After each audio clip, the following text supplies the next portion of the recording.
Welcome back to Talking Dragon Age, the show where I talk about Dragon Age. It's been a while since I've done a proper theory video, so here it is. We all know Garahel, the hero of the Fourth Blight, the one who struck the final blow against Archdemon Andorol at Aisley. Isley? But I believe there's more to him than that. I believe that Garahel is a time traveler. I think you'll all come to agree. It is the only logical conclusion. See, early on in Last Flight, Garahel makes a joke about having once bedded a Qunari. This doesn't make sense because the Qunari hadn't arrived in Thedas until about 100 years after the Fourth Blight had ended. And I'll get into the author's explanation for this in a minute. Also in the book, the Wardens of the Time make use of spyglasses, which the Warden Commander in Awakening says was a Qunari invention. That I was going to be more forgiving of, like maybe the Warden is the one who got it wrong. But I was thinking about Garahel's joke about bedding a Qunari, and the idea of him being a time traveler started off as a joke I was going to make in a review. But then I started thinking about that and I was like, wait, this actually makes sense. The author's explanation for this line was that because the Wardens had the capability of flight, they could have known about the Qunari before the rest of Thedas. Any Wardens who knew could have died during the Blight, and without Griffins, no more could have found the Qunari again. No disrespect to the author, but I find a few problems with this explanation. First, we're not just talking about Parvallen. The Wardens would have had to fly across an ocean to reach the Qunari's original homeland. Granted, we don't know quite how big said ocean is, but it's reasonable to say that it can't be seen from the Parvallen coast. Why would the Wardens have flown that far out if they didn't know there was land? Bear in mind, the Griffins can only fly for so long without rest. The only possible explanation I can think of for that is if the Executors do represent the Kassith, and the Wardens somehow managed to extract that information from them. But I find that hard to believe. Second, let's pretend they did go up there. We're not sure the word Qunari even existed yet. However, it's reasonable to think it may have. The bigger problem is that the Wardens that went should have been captured and not allowed to return. After all, the Kassith have gone to lengths to prevent Thedas from learning too much about them. It's not unreasonable to think the captured Wardens could have escaped, but again, it's kind of hard to believe that they escaped custody and made it back to their Griffin and flew all the way back to Thedas. Also, this would have caused significantly more issues for the Wardens at large, given that the Kassith are known to have better technology than Thedas, evidenced by the Qunari, and who knows what they know or do not know about the Blight. So that whole everyone who knew is dead and no one else could have found out explanation is rather unbelievable. The Wardens should have kept records at the very least. Again, I mean no disrespect to the author, especially since all this means I get to make this video. But another issue with that explanation is the language barrier. While we can assume some of the Kassith were familiar with Thedas' common tongue, we can't assume most of them were. After all, the Qunari had their own language. Who knows what other languages the Kassith use? They don't trade with Thedas, so they would have little reason to learn the common tongue. And the biggest issue with this explanation for me is that Garahel is a relatively new member of the Order when he makes this joke. We are there when he gets his Griffin. So even if any of the Wardens knew about the Qunari, Garahel should not have. He certainly didn't make that journey, given his low status in the Order at the time. Moreover, even if the Wardens knew about the origin of ogres, Garahel should not have, given how secretive the Order is even with their own members. And again, the word Kassith would have been used instead of Qunari, since we don't know that the word even existed at the time. So there you go, those are all the reasons I can think of why the author's explanation for Garahel's knowledge of the Qunari does not work. Thus, my explanation. Garahel is a time traveler. Actually, he's a rather bad time traveler since he makes a rookie mistake really quickly. But honestly, when I first read that part, I thought there's no way that can be canon. He could not make a joke about a race that no one in Thedas had ever encountered before. And then I thought, if that can't be considered canon, how can I take anything in this book as canon? That's harsh, but that's how I was feeling. That's how I always feel about stuff like this. How can I take anything in the Origins Codex as canon when it tried to tell me that mages invariably die if they are even near raw lyrium. Or if that is canon, that means the gameplay isn't. So how can I take anything in the gameplay as canon? This is my brain. But if Garahel's joke is canon, and the explanation given doesn't work, then Garahel must be a time traveler. But questions remain. How? Why? Who else came back besides Garahel and his sister? Well, I have theories. So in the book, there's actually only a little backstory on Garahel and his sister Isseya. They grew up in an alienage, their parents left when they were young for unknown reasons. Garahel was always a protector of Isseya, and apparently was a comforting shoulder even when she was at the Circle. We're not sure where they were, but we can deduce that they grew up in a city with an alienage and a Circle. We know this particular Circle was less restrictive than most others because they allowed Isseya contact with her brother. I don't think it was Hosberg because they spend time there later and nothing about it is really mentioned. I think it would have to be somewhere in the Free Marches or Navarra. I lean towards Navarra, specifically Cumberland. Anyway, the book says during their time in Antiva at the beginning of the book, the Blight had been going on for about 4 months, and they joined the Wardens close to the beginning. That was in 512 Exalted. Around 8 years later, in Hosberg, Isseya describes her brother as being slightly over 30, so they were in their early to mid-20s when they joined. We don't know how far apart Isseya and her brother are in age, but I get the feeling from their relationship that Garahel is older. But I think they're still pretty close in age, like 1 or 2 years difference. But why would they have gone back in time? Well, funnily enough, I think it's the Qunari. You see, in our timeline, the Qunari fought all the nations of Thedas to a standstill. It took the full might of Thedas to bring the war to a draw, and that was just 100 years after the Fourth Blight. So I think in the original timeline, the Blight went on for far longer and caused more damage, so the nations of Thedas were still much weaker when the Qunari arrived, meaning the Qunari won, or were winning.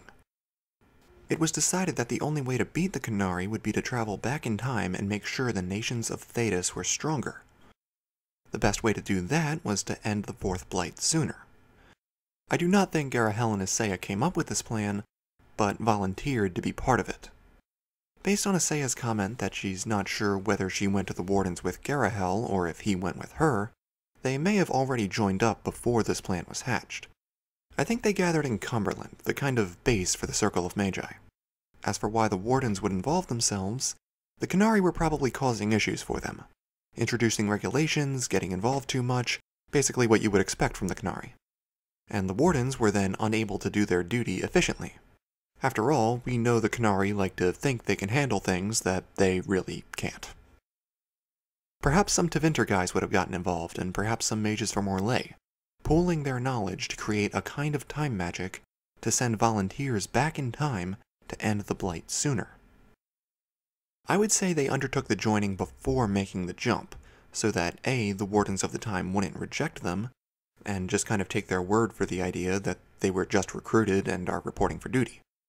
And B, so that they knew everyone they sent back wouldn't be a waste, only to die in the joining after the jump. The plan was to use the knowledge of how the Blight progressed in the original timeline to prevent it from doing the same again. This also includes bringing back an invention called a spyglass in order to aid the Wardens further. The plan begins in Antiva. The time travelers spend about 4 months going through the normal training that every Warden goes through, and then many of them are sent to Antiva. Of course, we don't know how many travelers there are, but they likely spread out across Thedas to prepare. For example, Garahel and Isseya went to Antiva where the Blight began. Garahel tries to convince the King and Queen of Antiva to evacuate, but they want the Wardens to save the whole city, which is obviously not going to happen. Garahel is frustrated and says to Isseya, "We gave them hope as much as the world is going to allow, but they say no because they want more?" Sounds like a time traveler who thought people would just listen. Well, the way it goes is that they can't evacuate nearly as many people as they hoped, and take the most valuable people on Griffinback. Then the Archdemon shows up, and some of the Griffins are taken down. Garahel goes and distracts the Archdemon while the others flee. I think in the original timeline, the Archdemon wasn't distracted, and so no one escaped Antiva. Garahel changed the timeline right then and there. In Chapter 8, Isseya is very harsh on an older woman, saying, "This is a blight. You can fight, and you will. You made that choice when you stepped onto the Aravel. We won't be able to get everyone out of Wycombe. We don't have enough boats, or enough griffins, or enough mages to save them all. Someone else will die because you took their place. So you will fight, or I'll cut you down myself for wasting my effort and a spot that could have gone to someone with some courage." Garahel tells her that wasn't necessary, but I think Isseya speaks that way because she knows firsthand the consequences of not ending the Blight sooner. During the Siege of Hosburg 8 years later, Isseya has the idea of cutting off the Darkspawn's reinforcements by finding and sealing their entrance to the deep roads. Yelder Thalin mentioned in her summary that it seems weird that none of the other wardens thought of that. It could be just because they didn't think they would be able to find it. After all, Isseya needed blood magic to find it. But it could be that she had the idea because it was in her time travel study guide before making the jump back. Like maybe this was a tactic tried later in the original timeline, or maybe it was just mentioned as a potential tactic by wardens who reviewed the previous battles. In Chapter 18, something major happens. See, after the mission to seal the entrance to the deep roads, Isseya had put a griffin through the joining using blood magic. And while it proved extremely effective against the Darkspawn, it was disastrous for the griffin. The effects were horrid, so she vowed to never do it again and asked Garahel to keep her secret. However, sometime later, 3 Free Marches cities were being worn down by Darkspawn. Garahel, without checking with Isseya, told the First Warden about the Griffin's joining, and the First Warden ordered Isseya to do it again to help evacuate the cities in the Free Marches. Garahel apologized, but said he couldn't just let thousands of people die. That's why he revealed her secret. Perhaps his utter insistence wasn't just because of those lives, but because saving people was part of the secret time travel mission. Anyone they saved could help rebuild and/or end the Blight sooner. In the original timeline, those cities could have been lost completely. Now, in Chapter 21, Garahel explains his plan for ending the Blight. The Wardens had achieved some victories and were pushing the Darkspawn back across the Free Marches towards Antiva. Garahel, with his charm and charisma, had gathered armies. In particular, the ones he insisted on bringing on this mission were groups of outcasts, casteless dwarves, apostates, and former slaves. Isseya specifically describes them as people with little to lose and plenty to gain in this battle. People with little to lose and plenty to gain. If they died in the battle, it's not a huge loss as far as the Qunari invasion is concerned. But if they survive, that could be very beneficial. For their families and other groups like them, I mean. The Qunari still wouldn't arrive for another 100 years. But this is the drastic turning point in the timeline. Ending the Blight after only a decade must be a tremendous improvement over the original timeline. In that timeline, I think no one made it out of Antiva, including a modest Vale. Wycombe wasn't evacuated, perhaps Queen Merowyn of the Andervels did not lend her army to the Wardens, since that was Garahel's doing. Although the Wardens' treaties should have taken care of that anyway. Well, without Isseya stealing the Deep Roads entrance, the city may have fallen. The other 3 cities in the Free Marches were not evacuated. Garahel did not raise the armies that defeated the Darkspawn Horde, since he wasn't there, and no griffins were put through the joining. And they did not have spyglasses. Thus, the Blight went on for far longer, Thedas was weaker when the Qunari arrived, and several volunteers were sent back in time to end the Blight sooner. It was not as easy as they hoped, and no one expected griffins to go extinct, but that apparently was the price of ending the Blight sooner and giving Thedas a fighting chance against the Qunari. Now, I do not think any of this stuff was the intention when writing. I'm just saying, it makes sense. Garahel being a time traveler is the only reasonable explanation for how he was able to make that joke. So there you have it. Garahel, hero of the Fourth Blight, was a time traveler from a future in which the Qunari were defeating Thedas. Now you may be wondering why, if they were able to use time travel, they didn't go back even further. Say, to the First Blight. Or even before to stop it from happening. Well, A, that leaves Tevinter still in power. But also it's a classic time travel conundrum. The further back you go, the more you can change. If they had gone back further, they could have screwed things up even more. The Fourth Blight is what really mattered. That was the reason the Qunari were winning in the original timeline. The Blight was recent, the events were controllable, and changing that would not have messed with the timeline too much, at least from their perspective. So I think that's about it. I truly did not expect this to get so long, but I had a really great time making this episode. So that's it for now, guys. Thank you all so much for watching. Don't forget to comment and like, and remember, Tala, not us.